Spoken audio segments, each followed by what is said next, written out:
7 heures du matin sur Akhbar al-Blad de Hassan Atlemsan. Bienvenue sur votre chaîne préférée.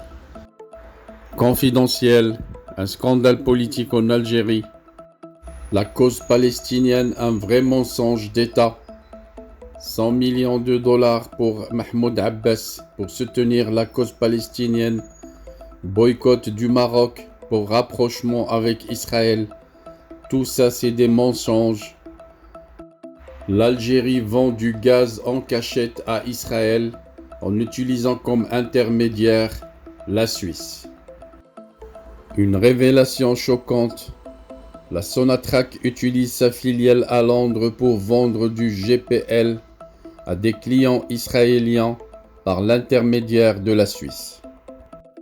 C'est ce qu'a révélé avec des détails choquants et documentés un média algérien installé à l'étranger sur la vente du gaz algérien Made in Algérie à un important client israélien, alors qu'officiellement l'État algérien rejette toute forme de normalisation avec ce qu'il qualifie dans son vocabulaire d'entité sioniste.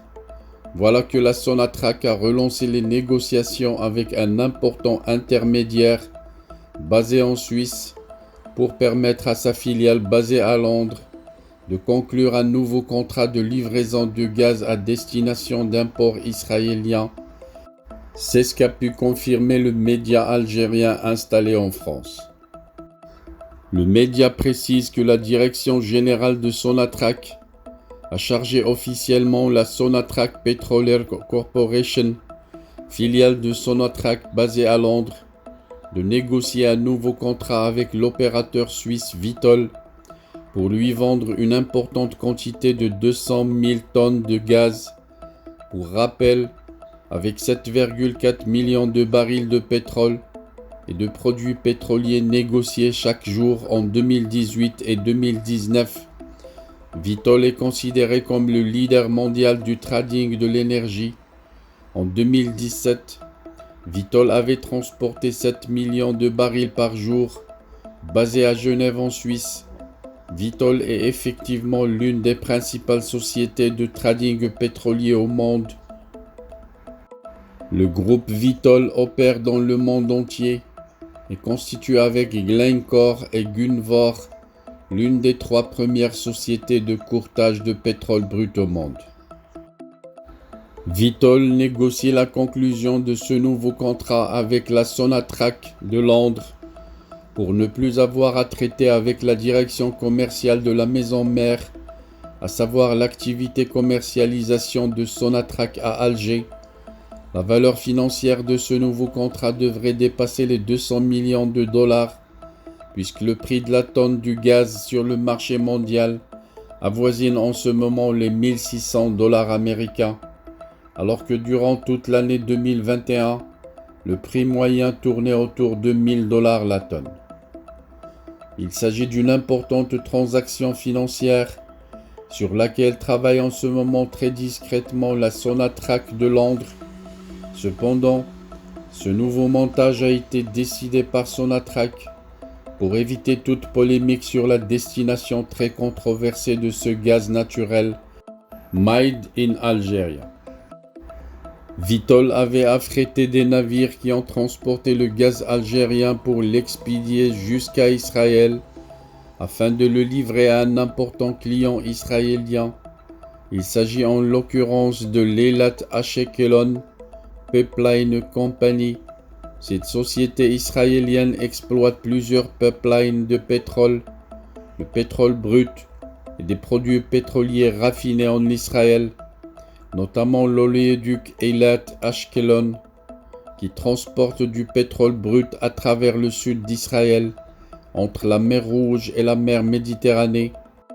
L'Eilat Ashkelon exploite également 2 terminaux pétroliers maritimes, ainsi que des dépôts de stockage de pétrole dans le pays. Elle est basée à Ashkelon ou Asqalan, qui est une ville d'Israël située sur la côte méditerranéenne, pas loin du nord de la bande de Gaza, et elle se trouve à 54 km au sud de Tel Aviv. C'est au port d'Ashkelon où plusieurs bateaux et navires transportant le gaz algérien ont été réceptionnés durant toute l'année 2021 pour masquer et dissimuler ces transactions commerciales sulfureuses et afin de ne pas éveiller les soupçons en Algérie. La Sonatrach et Vitol ont opéré des manœuvres très insidieuses. Ainsi, les navires quittent le port d'Arzew dans la wilaya d'Ouahran et observent ensuite une halte en Méditerranée, le plus souvent au niveau des côtes grecques, avant de rallier ensuite Ashkelon en Israël. Cette fois-ci, pour ne pas s'attirer les foudres de ses détracteurs, la direction générale de Sonatrach a préféré charger cette filiale de London de revendre le gaz made in Algérie à l'intermédiaire suisse, qui se chargera ensuite de le commercialiser au profit de son client israélien. À travers tout ce cinéma, la direction générale de Sonatrach espère dissimuler son business secret avec des opérateurs israéliens afin de se conformer au sacro-saint dogme du pouvoir algérien qui interdit toute normalisation des relations économiques ou politiques avec Israël. Pauvres citoyens algériens, non seulement ils ne bénéficient pas des recettes du gaz et du pétrole, mais en plus, l'État lui raconte des mensonges et fait double visage. Tout cela pour isoler le peuple et l'emprisonner dans une grande prison qui s'appelle l'Algérie, alors que les généraux de la junte militaire profitent des milliards de dollars de recettes qui reviennent du pétrole et du gaz, et à qui ils le vendent, à Israël, qu'ils déclarent combattre jusqu'à la mort pour libérer le peuple palestinien. Ma'a Filistin Zalima ou Mazlouma, c'est le slogan scandé par le pouvoir algérien. Un slogan qui s'avère juste un moyen de faire endormir le peuple algérien pour qu'il ne se réveille plus et ne se réveille jamais. Un peuple algérien qui mène une vie pire que celle vécue par les Palestiniens dans la bande de Gaza, au moment où les enfants et les épouses des généraux de la junte militaire mènent une vie paisible en Europe et vivent une richesse qui surprend même les Européens. Et pourquoi pas se permettre même de visiter Israël en tant que touriste archi-milliardaire. Dommage pour l'Algérie, dommage pour le peuple algérien.